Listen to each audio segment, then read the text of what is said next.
Salve alunos do canal Atualize Educação! Hoje falaremos sobre Revolução Industrial e esta será a primeira de três aulas, de três videoaulas sobre o assunto. Hoje falaremos então sobre a primeira Revolução Industrial. Segundo vídeo, segunda Revolução Industrial. Terceiro vídeo, terceira Revolução Industrial. Bem, vamos lá. Introdução ao tema. Trabalho é uma coisa que define o ser humano, é uma atividade que define o ser humano. O trabalho numa explicação marxista, numa explicação que vem da filosofia, do pensamento de um cara chamado Karl Marx, alemão, filósofo, enfim. O trabalho é a atividade humana que extrai da natureza uma matéria-prima, um certo produto, e o transforma em um produto humano, em um produto que serve às necessidades do ser humano, tá? Então, o trabalho é uma ação que o homem realiza extraindo algo da natureza, que é chamado matéria-prima, transformando esse produto em um produto humano, em um produto que serve às nossas necessidades. Exemplo disso, o petróleo. O petróleo é um líquido feito pela natureza durante milhões de anos os elementos que o compõem são restos de animais e vegetais. Esses restos de animais e vegetais submetidos, sofrendo uma alta pressão subterrânea, eles são enterrados pela própria força da natureza, então sofrendo uma pressão subterrânea, um calor imenso, esses restos de animais e vegetais ao longo de milhões de anos se transformam em petróleo. Esse líquido natural, esse produto natural, essa matéria-prima é extraída da natureza, transformada pelo ser humano, isso é trabalho, extração e transformação, e o resultado disso, é a gasolina e o óleo diesel. Há outros produtos sim, mas fiquemos com esses dois nesse exemplo. A gasolina e o óleo diesel são combustíveis que vão servir à necessidade humana de transportar mercadorias, de transportar pessoas, de encurtar distâncias e dominar o mundo e tornar a vida mais fácil. Então, repetindo, trabalho é uma ação humana que extrai algo da natureza, matéria-prima, por exemplo, o petróleo. Transforma isso em um produto que serve às necessidades humanas. Transforma, por exemplo, o petróleo em óleo diesel ou gasolina, combustíveis que vão fazer o ser humano viver mais facilmente em um mundo com longas distâncias. Bem, portanto, o trabalho, nós, por exemplo, nós, seres humanos, em relação ao nosso corpo, desde a pré-história, aprendemos a extrair peles de animais. Hoje não usamos mais roupas apenas com peles, não usamos itens do vestuário como chapéu, sapatos compostos apenas de peles. Aprendemos a plantar o algodão, aprendemos a extrair a lã das ovelhas, mas seja a lã das ovelhas, seja o algodão, seja a pele lá da pré-história até os dias de hoje, nós sempre estamos agindo sobre a natureza, explorando ela, transformando ela em algo que nos interesse mais profundamente, que sirva às nossas necessidades, tá? Isso é trabalho. Sem trabalho, esta camiseta não existiria. O tripé que sustenta meu celular também não, as paredes da minha casa também não, enfim, sem trabalho não existiria vida humana. O trabalho é, sim, talvez a atividade humana mais importante ao lado da reflexão, ao lado do uso da razão para criticar, para pôr em dúvida as coisas à nossa volta, a nossa existência. Enfim, como podemos dividir a produção humana? Podemos dividi-la em três tipos: artesanato, manufatura e maquinofatura. Artesanato, transformar algo da natureza com as próprias mãos, trabalhar com as próprias mãos. Manufatura, mano significa mão, fatura significa fazer. Nesse caso trabalhar com as mãos e com máquinas manuais. Por exemplo, uma mulher está fazendo um tecido numa máquina de tear com um pedal. Enquanto ela pedala, enquanto ela usa a força do próprio corpo, ela trança os fios e faz o tecido. Isso é manufatura, é o uso das mãos, é o uso de máquinas manuais para transformar algo da natureza em um produto humano. E por fim temos a maquinofatura. A maquinofatura trabalha com máquinas automáticas, máquinas movidas por combustíveis como vapor, máquinas movidas por combustíveis como a gasolina, óleo diesel ou por outras fontes de energia como a eletricidade. Essas máquinas transformam, repito, a matéria-prima natural em produtos que servem à humanidade. Por que a primeira revolução industrial surgiu na Inglaterra? A Inglaterra, nos anos de 1750 a 250 anos atrás, foi o país em que a manufatura e o artesanato foram substituídos pela maquinofatura. Em um resumo bem simples, em uma frase muito simples, o que foi a Revolução Industrial? Foi uma mudança no jeito do ser humano trabalhar, no jeito do ser humano mudar a ação que ele realiza de tirar algo da natureza, transformar essa matéria-prima em algo que serve à sua necessidade. E que mudança foi essa? Foi uma mudança da manufatura e artesanato para a maquinofatura. Nós passamos a produzir a partir dessa mudança na Inglaterra. Nós passamos a produzir usando as máquinas automáticas, uma produção em muito maior quantidade, uma produção igual, uma produção que gerou mudanças que afetam a nossa vida até os dias de hoje, tá? Enfim, por que surgiu na Inglaterra há 250 anos então essa mudança tão importante, ou esse conjunto de mudanças tão importantes para a história do homem? Em primeiro lugar, por causa dos cercamentos. O que eram os cercamentos? Existiam na Inglaterra e na Europa como um todo as terras comunais. Terras comunais, terras que não pertenciam a ninguém, que pertenciam ao governo. Essas terras comunais, ou que pertenciam a nobres, a proprietários rurais, mas não eram usadas. Então eram bosques, eram florestas. Florestas que não eram usadas por ninguém, que pertenciam a alguém, a algum nobre ou a algum governo, e essas terras serviam para que os camponeses completassem a sua alimentação. Os camponeses plantavam, colhiam, mas iam até as florestas, nas terras comunais, nas terras entre aspas de ninguém, para caçar, colher frutos, pescar, enfim. A partir do século XIII, anos de 1200, e principalmente no século XVI, anos de 1500, com a rainha Elizabeth I, a rainha Elizabeth II vive hoje, é muito velha, mas nem tanto. Então, nos anos de 1500, século XVI, a rainha Elizabeth I intensifica os cercamentos que começaram no século XIII, anos de 1200. Cercamentos funcionavam assim. Por essa lei, o governo inglês cercava essas terras comunais e as distribuía para nobres. Eram terras que se transformavam, portanto, e geralmente em pastagens para as ovelhas.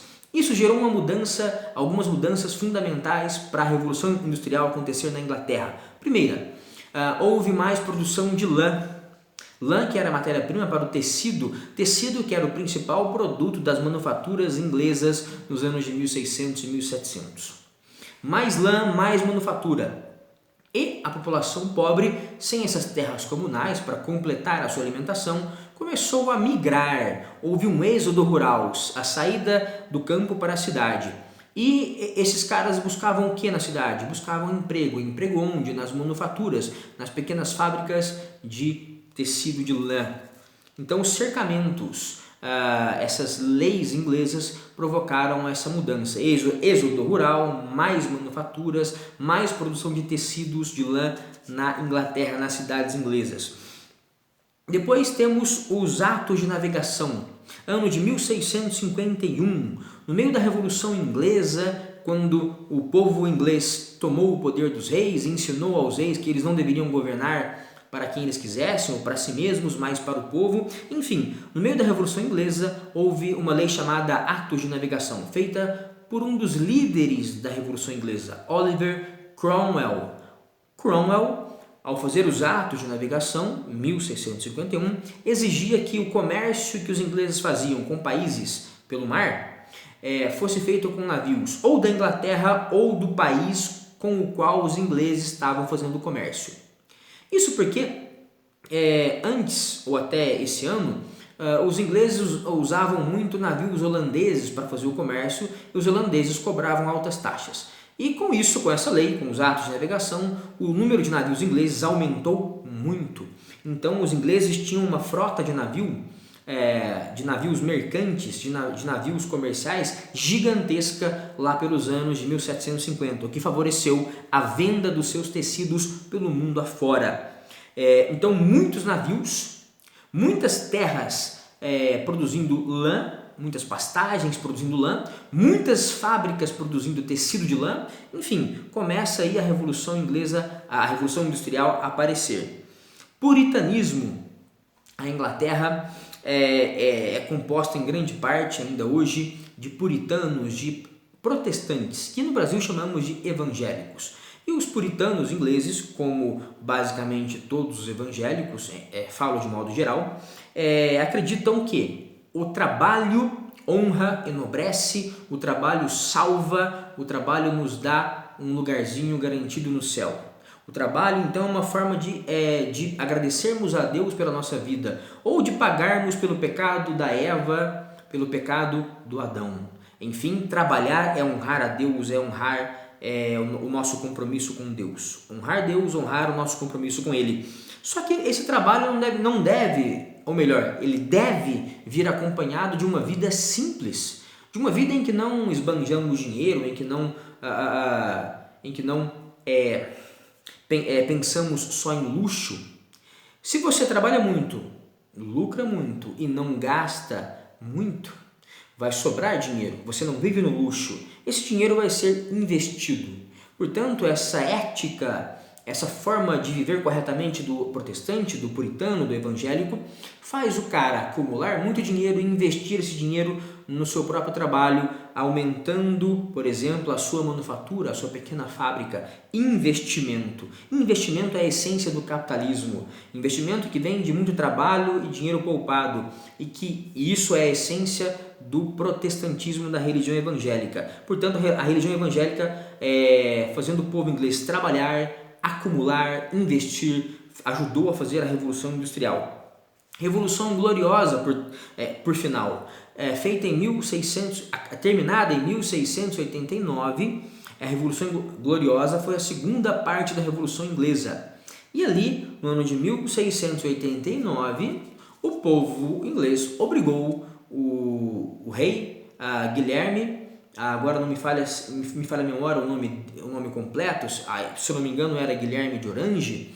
Enfim, o povo inglês obriga o seu novo rei, o povo inglês que tinha interrompido, bloqueado a dinastia dos reis Stuart, então escolheram um novo rei e falaram para ele assim: Guilherme, é o seguinte, velho, você vai ter que assinar a Bill of Rights, a Carta dos Direitos, em que você vai prometer respeitar o parlamento inglês, a Câmara dos Deputados, com deputados que em grande parte são burgueses, né, representam o interesse dos donos de manufaturas, de indústrias, né, e além de respeitar esse parlamento, esses deputados, que em grande parte são burgueses, você vai cobrar menos impostos da burguesia, menos impostos dos donos de manufaturas, dos comerciantes, e vai investir em portos, vai investir na construção de navios, de estradas. Portanto, os reis ingleses, a partir de 1689, tinham o compromisso de cobrar menos impostos e ajudar o comércio e a indústria inglesa. Com o governo ajudando, com muitos navios para levar os produtos da indústria inglesa, com muito dinheiro para investir na indústria, com muitas terras produzindo lã, a Inglaterra estava pronta para investir na revolução, na mudança industrial que veio com a criação de máquinas. Cito algumas criadas a partir dos anos de 1750. A máquina de fiar, uma máquina movida a vapor que transforma muito rapidamente a lã retirada da ovelha em fios de lã. Máquina de tear faz a mesma coisa usando o vapor de modo intenso, rápido, mas transformando aquele fio de lã em tecido. A máquina a vapor, o trem, né, que facilitou o transporte das mercadorias e das pessoas pela Inglaterra. Enfim, a força motriz, a força de trabalho do ser humano deixou de ser natural. O ser humano não usava mais só a água para mover as máquinas ou o vento, não usava mais somente os animais como bois e cavalos, não usava somente os seus próprios braços e força física. O ser humano, a partir daí, da Revolução Industrial, dos anos de 1750, passou a usar uma força motriz, uma força de trabalho, uma força que move, chamada força de transformação físico-química. Um nome que pode parecer estranho, mas é muito simples de ser explicado e entendido. Força motriz de transformação físico-química. Vamos lá. Uma máquina a vapor, um trem. O carvão mineral, carvão extraído do solo, não é o carvão vegetal que nós conhecemos, tá? Esse carvão mineral ele é queimado, portanto ele se transforma em brasa, depois em cinzas, há uma transformação química e física, né? Transformação da substância e da aparência dela, né? Isso gera calor. Esse carvão é transformado também em calor, em fogo. Esse calor aquece a água e a água transforma-se em vapor, uma mudança física na aparência da água. Esse vapor vai então impulsionar a máquina. Transformação físico-química das substâncias, da aparência delas e da própria substância. No caso do carvão, transformando-se em brasa, em fogo, em calor. No caso da água, transformando-se em vapor. Enfim, faltou só um detalhe sobre as causas da Revolução Inglesa. Os ingleses tinham um solo muito rico em carvão mineral, um carvão feito de árvores fossilizadas, transformadas em fósseis, em tipo de pedra. Esse carvão tem uma queima muito mais forte e muito mais duradoura, diferente do carvão vegetal que usamos em churrasco. Os ingleses tinham muitas minas jazidas, reservatórios de carvão mineral e também muitas minas de minério de ferro para fazer as máquinas, os motores, enfim. Os ingleses tinham tudo então, tinham a faca e o queijo na mão. Só que a partir daí, e aí eu encerro essa aula com uma reflexão, tá? Surgiu a sociedade de classes. A segunda aula será muito mais reflexiva. Vamos lá. Que sociedade surge dessa mudança na forma do ser humano trabalhar?